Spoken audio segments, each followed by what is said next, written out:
qui me dérange, c'est qu'il y a certains joueurs qui n'ont pas beaucoup joué en début de saison, qui commencent à rejouer, comme Thomas Meunier par exemple. Alors le signal que tu lui envoies, alors est-ce que c'est encore contre lui ou sur une gestion physique? Mais franchement, si au bout de 3 matchs pleins de Thomas Meunier, tu sens que le joueur n'est pas capable d'enchaîner 4-5 matchs de suite, là c'est inquiétant, sachant qu'on est au mois de septembre. Donc ça, c'est... Après, il y a les joueurs qui jouent très peu et qui avaient l'occasion de montrer des choses, eux n'arrivent pas à se remettre en question, n'arrivent pas à aller au-delà, même quand tu n'es pas bien et que tu n'as pas la confiance en toi, techniquement ça se sent. Par exemple un Kurzawa ou un Paredes. Et au bout d'un moment, si techniquement tu n'as pas la confiance qu'il faut, parce que ton entraîneur ne te la donne pas suffisamment, et au bout d'un moment il faut courir, il faut en faire plus. Et là tu as l'impression qu'ils s'endorment ces joueurs-là. Ouais.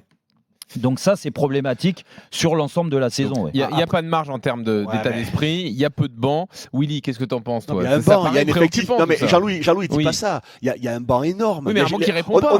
On a dit depuis plusieurs jours, Roland Courbis le premier hier, qu'il y a peut-être jamais eu un effectif aussi important. Ouais. Et ouais, mais si les remplaçants ne répondent pas. Oui, mais ça, c'est un autre problème. Et c'est peut-être aussi le problème de Thomas Tuchel aussi, qui a pas tant de crédit que ça. Thomas Tuchel, c'est ça le problème. On se pose beaucoup de questions.